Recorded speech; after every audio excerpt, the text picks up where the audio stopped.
ሰላም የተወደዳችሁ የኢሳት ቴሌቪዥን ተከታታዮች፣ ለዛሬ ነሐሴ 14 ቀን 2026 የተሰናዱ የምሽት ዜናዎችን ወደ እናንተ ማድረስ እንጀምራለን። እንድትከታተሉን በአክብሮት እንጠይቃለን። በቅድሚያም አበይት ነጥቦች። በኢትዮጵያ በቁጥጥር ስር ውለው የነበሩትን የበርጌደ ንሓመዱ አባላት መፈታታቸው ተገለጸ። ዓለም አቀፉ የጋዜጠኞች መብት ተሟጋች ኢትዮጵያን አወገዘ። ፑንትላንድ የሶማሊያውን ፕሬዝዳንት አስጠነቀቀች። ጋናም ደቡብ አፍሪካን በተባረሩ ዜጎቿ በተያያዘ የምትጠየቀው ገንዘብ እንደሌለ አሳወቀች። በየመን ታይዝ በተፈጸመ ጥቃት ከ27 በላይ ሁቲዎችን ተገደሉ። የኢራን ጦር በበረራ ላይ የነበረችን ድሮን መጣሉን አስታወቀም። ወደ ዝርዝር ዜና እናልፋለን። አብራችን ቆዩም። በኢትዮጵያ በቁጥጥር ስር ውለው የነበሩትን የበርጌድ ንሓመዱ አባላት መፈታታቸው ተገለጸ። በቁጥጥር ስር ውለው የነበሩትን የበርጌድ ንሓመዱ የአመራር አባላት ዛሬ ነሐሴ 14 ቀን 2026 መፈታታቸውን የተገኘው መረጃ ያመለክታል። አንዳንድ ኤርትራውያን ታጋዮች ለመፈታታቸው በየአቅጣጫው የተረባረባቸው ወገኖችን እናመሰግናለን ሲሉም፣ ጥቂቶች የማይባሉ ኤርትራውያን ደግሞ የታሰሩበትም ሆነ የተፈቱበት ምክንያት ሊነገረን ወይም ሊገለጽልን ይገባል በማለት በመጠየቅ ላይ እንደሚገኙ መረጃው አክሎ አስረድቷል።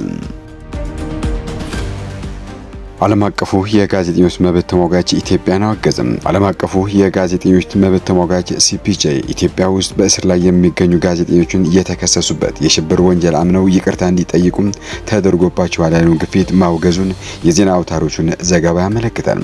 ለጋዜጠኞች መብት የሚሟገተው ተቋም ላለፉት 3 ዓመታት ፍትህን እየጠበቁ በእስር ቤት የሚገኙትን 5 ጋዜጠኞችን ነፃነታቸውን ለማግኘት በግጭት ውስጥ ተሳትፎ እንደነበራቸው አምነው ይቅርታ እንዲጠይቁ ከማስገደድ ይልቅ ኳይ እንዲለቀቁ ትናንት ባወጣው መግለጫ ለኢትዮጵያ ባለስልጣናት ጥሪው አቅርበዋል። በአማራ ክልል በተቀሰቀሰው አለመረጋጋት ላይ በሰሯቸው ዘገባዎች ምክንያት 5ቱ ጋዜጠኞች የሽብርተኝነት ክስ ተመስርቶባቸው የታሰሩት ከ3 ዓመት ገደማ በፊት እንደነበር ተቋሙ አስታውሷል። የጋዜጠኛ ጎበዜ ሲሳይ፣ መስከረም አበራ፣ ገነት አስማማው፣ ዳዊት በጋሻውና አባይ ዘውዱ ጠበቃ የሆኑትን ሰለሞን ገዛኝ ለሲፒጄ እንደገለጹት እስረኞቹ የጠየቁትን ራሳቸውን ወንጀለኛ የሚያደርግ የይቅርታ ደብዳቤ አንፈጽምም ብለዋል። አክለውም ጠበቃው የእስር ቤት ኃላፊዎችን ደንበኞቻቸው በጋዜጠኝነት መስራት እናቆማለን የሚል ቃል ገብተው ጭምር የተባለውን ደብዳቤ እንዲጽፉ እንዳስፈራሯቸውና ከሌሎች እስረኞች እንደነጠሏቸው መግለጻቸው ጠቅሷል። እነዚህን 5 ጋዜጠኞች ለዓመታት እስር ቤት ካቆዩና ፍርዳቸውን ካዘገዩ በኋላ የኢትዮጵያ ባለስልጣናት አሁን አስገድደው በፍርድ ቤት አልፈጸምንም ያሏቸውን ወንጀሎችን ጭምር እንዲያምኑ ግፊት ያደርጋሉ ያሉት ሲፒጄ የአፍሪካ ፕሮግራም አስተባባሪ ሙቶኪ ሙሞ የጋዜጠኞቹን ስም ዘርዝሮ ባለስልጣናቱ እነሱን ለማዋረድና ለማታለል ያደርጋሉ ያሉትን ጥረት በማውገዝ እንዲለቀቁና የጋዜጠኝነት ስራቸውን እንዲሰሩ ጠይቀዋል። ሲፒጄ አያይዞም 300 ፖለቲከኞችን፣ ጋዜጠኞችና ሌሎች በአማራ ክልል ካለው ግጭት ጋር በተገናኘ በሽብር ወንጀል የተከሰሱ የይቅርታ ደብዳቤ እንዲፈርሙ መጠየቃቸውን መገናኛ ብዙሃን መዘገባቸውን ጠቅሰዋል። እንደ ሲፒጄ መግለጫ ባለፈው የካቲት ወር ፍርድ ቤቱ በጋራ የሚታየው የጎበዜ መስከረም፣ ገነትና ዳዊት ጉዳይ በቂ መረጃ እንዳለውና የፍርድ ሂደቱም እንደሚቀጥል መግለጹን በተደጋጋሚም ቀጠረው በመለወጡም ጉዳያቸውን ዘግይቶ ለመጪው ኅዳር 21 ቀን 2026 መቀጠሩን አመላክተዋል። አባይን በተመለከተ ግን አቃቤ ሕጎችን በቂ መረጃ እንዳላቸውና ጉዳዩን መታየት ስለመቀጠሉ ለመወሰን በመጪው ጥቅምት 17 ቀን 2026 መቅጠሩንም ገልጸዋል። ጋዜጠኞቹ በቀረበባቸው ክስ ጥፋተኛ ከተባሉ የዕድሜ ልክ እስራት እንደሚጠበቅባቸው ጠቅመዋል። መንግስት ከእስር ለመልቀቂያ ሂደት ብሎ ለጋዜጠኞቹ ያቀረበላቸው ሐሳብ ምህረት የሚል ቢሆንም ጠበቃ ሰለሞን ለሲፒጄ እንደተናገሩት በኢትዮጵያ ሕግ ይቅርታ የሚሰጠው ተከሳሾች በቀረበባቸው ክስ ጥፋተኝነታቸው ተረጋግጦ የመጨረሻው የፍርድ ውሳኔ ከተሰጠ በኋላ ነው። የ5ቱ ጋዜጠኞች የፍርድ ሂደት ገና ባለመጠናቀቁ ጉዳያቸው አንድም ክሱን በማንሳት አሊያም በይቅርታ ሊቋጭ እንደሚገባ ጠበቃው መግለጻቸውን ሲፒጄ ጠቅሰዋል። ሲፒጄ ስለ ጉዳዩ ከፍትህ ሚኒስቴርና የመንግስት ኮሚኒኬሽን አገልግሎት ቢሮ ምላሽ ለማግኘት በኢሜይል መጠየቁን፣ ሆኖም መልስ እንዳልተሰጠው ገልጿል። ለፌዴራል ማረሚያ ቤት ኮሚሽንም ኢሜይል ለመላክ ሞክሮ እንዳልተሳካለትም አስታውቋል። ፑንትላንድ የሶማሊያውን ፕሬዝዳንት አስጠነቀቀች። ራስ ገዟ የሶማሊያ ግዛት ፑንትላንድ የሶማሊያው ፕሬዝዳንት ሐሰን ሼክ መሐሙድ ጋልካዮ ከተማን እንዳይጎበኙ ማስጠንቀቋን ዘገባዎች አመለከቱ። የፑንትላንድ የድህረ ገጽ የመረጃ ምንጮች እንደሚሉት የፑንትላንድ አስተዳደር የሶማሊያው ፕሬዝዳንት በማዕከላዊ ሙዱግ ግዛት የምትገኘውን ቁልፍ ከተማ ጋልካዮን ለመጎብኘት ማቀዳቸውን ተከትሎ ሰራዊቱ በተጠንቀቅ እንዲቆም እንደሚያደርግ አስታውቋል። የፑንትላንድ አስተዳደር የሶማሊያ ፕሬዝዳንት መሐሙድ ወደ ጋልካዮ ለጉብኝት የመምጣታቸውን ሚስጥር በሰሜን ምስራቅ የሶማሊያ ግዛት አካባቢ ግጭት ለመቀስቀስ ያለመ ዘመቻ ነው ብሎታል። አያይዞም የቀድሞ የፌዴራሉ መንግስት ፕሬዝዳንት ሐሰን ሼክ መሐሙድ ፑንትላንድ ላይ ግጭት ለመፍጠር ጥረታቸውን አላቋረጡም ያለው የፑንትላንድ አስተዳደር በመግለጫው የፕሬዝዳንት መሐሙድ ጋልካዮን የመጎብኘት እቅድ ተቃውመዋል። እንዲያም ሆኖም የፑንትላንድ ባለስልጣናት ያቀረቡትን ክስ የሚያጠናክር ማስረጃ አላቀረቡም። የሶማሊያው ፕሬዝዳንት ግን የፌዴራል መንግስት ከየትኛው ግዛት ጋር የፖለቲካ ልዩነቶች ቢኖሩም እንኳን ግጭት ውስጥ እንዳልገባ መናገራቸው ተገልጿል። የፑንትላንድ ማስጠንቀቂያ የተሰማው የራስ ገዙ ኃይሎች በሰሜን ጋልካዮ ወታደራዊ የጦር ሰፈር ላይ ከፌዴራሉ መንግስት ወታደሮች ጋር ኃይለኛ ውጊያ አድርገው ከ100 በላይ ተዋጊዎችን ማሰራቸውን ይፋ ማድረጉን ካሳወቀ ከሳምንታት በኋላ መሆኑ ነው። የፑንትላንድ በአውሮፓውያን አቆጣጠር በ2024 የሶማሊያ ፓርላማ አወዛጋቢውን የህገ መንግስት ማሻሻያዎች ካደረገ በኋላ ለፌዴራል መንግስት ተቋማት የሰጠችውን እውቅና ማንሳቷን አስታውቃለች።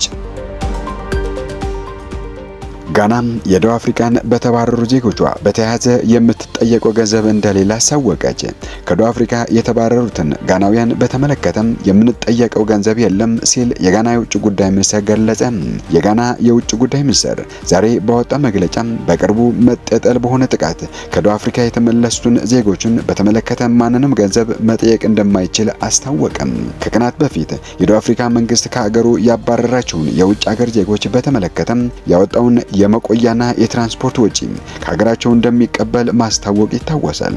ወጪም ወደ 18 ሚሊዮን ዶላር እንደሚደርስ የገለጸ ሲሆን ይህንን ገንዘብ እንዲከፍሉት ለኢትዮጵያ፣ ለማላዊና ለናይጄሪያ ጥያቄ ማቅረቡን ይፋ ማድረጉ አይዘነጋም። በዚህ ጥያቄ ላይ ስሟ ያልተካተተው ጋና በመግለጫ የሀገራችን ዜጎች ለማስወጣት ከደቡብ አፍሪካ የገንዘብ ወይንም የቁሳቁስ ድጋፍ አንፈልግም ካለች በኋላ ደቡብ አፍሪካ ለሌሎች ሀገራት ያቀረበችውን ጥያቄ እንደማታቀርብላት ገልጻለች።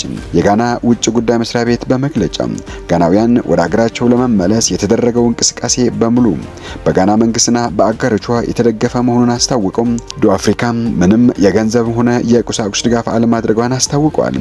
ጋናውያን ከደቡብ አፍሪካ ለማስወጣት በሚል ያወጣውን ገንዘብ በዝርዝር አቅርበዋል። በየመን ታይዝ በተፈጸመ ጥቃት ከ27 በላይ ሁቲዎችን ተገደሉ።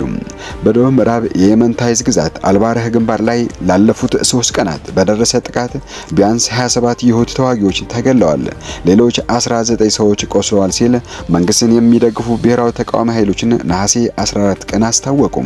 ባለፉት 3 ቀናት ውስጥ በምዕራብ ታይዝ ግዛት በአልባረህ ግንባር በብሔራዊ ሬዚስታንስ ኃይል ባደረሰው ጥቃት ከ27 በላይ የሁቲ ሚሊሻ አባላት ተገድለዋል ሲል የኃይሉ ተባባሪ የዜና አገልግሎት 2 ዲሰምበር ኤጀንሲ ዘግቧል። በብሔራዊ ተቃዋሚ ኃይሉ በየመን ፕሬዝዳንት አመራር ምክር ቤት አባል ታረክ ሳሌህ የሚመራ ነው። በጥቃቱ 19 የሁቲ ተዋጊዎችን መቁሰላቸውንና በርካታ የሁቲ ወታደራዊ ተሽከርካሪዎችን መቃጠላቸውን የዜና አገልግሎት ገልጿል። ሆኖም ሁቲዎች እስካሁን ስለ ጥቃቱ የሰጡት ይፋው መግለጫ የለም። በተጨማሪም ነሐሴ 13 ቀን በመንግስት የሚተዳደረው ሳባ ቲቪ ሁቲዎችን ባለፉት 10 ቀናት ውስጥ 57 ተዋጊዎችን መቅበራቸውን ዘግበዋል። የኢራን ጦር በበረራ ላይ የነበረችን ድሮን መጣሉን አስታወቀም። ኢራን በደቡብ ክፍሏ በሚገኘው የሆርሙዝጋን ግዛት ሰማይ ላይ በበረራ ላይ የነበረችን MQ-9 የተባለች ድሮን በአዲስና በተሻሻለ የአየር መከላከያ ስርዓት መምታቷና መውደቋን አስታውቃለች። ይህን የሚጠቁመው ነሐሴ 14 ቀን የወጣ የኢራን ኢንተርናሽናል ዘገባ ነው። እንደ ዘገባው ከሆነም ድሮኗ የተመታችው በኢራን እስላማዊ አብዮት ጥበቃ ሰራዊት በተገነባ አዲስ የአየር መከላከያ ቴክኖሎጂ ነው። ይህ የመከላከያ ስርዓት በኢራን አየር ኃይል ስር የተደራጀ ሲሆን መንግስቱን በአየር መከላከያ አቅሙን ለማጠናከር እያደረገ ያለው ጥረትና የቴክኖሎጂ እድገት የሚያሳይ መሆኑን ተገልጿል። በሌላ በኩል የአሜሪካ ፕሬዝዳንት ዶናልድ ትራምፕ ቀደም ሲል የኢራን አየር ኃይልና የባህር ኃይል አቅም እንደተዳከመ መግለጻቸው ይታወሳል። ውድ የኢሳት ቴሌቪዥን ተከታታዮች ለዛሬ ምሽት የተሰናዱ ዜናዎችን አበቃን። ቀጣይ እስከምንገናኝ መልካም ተመኘን። ሰላም።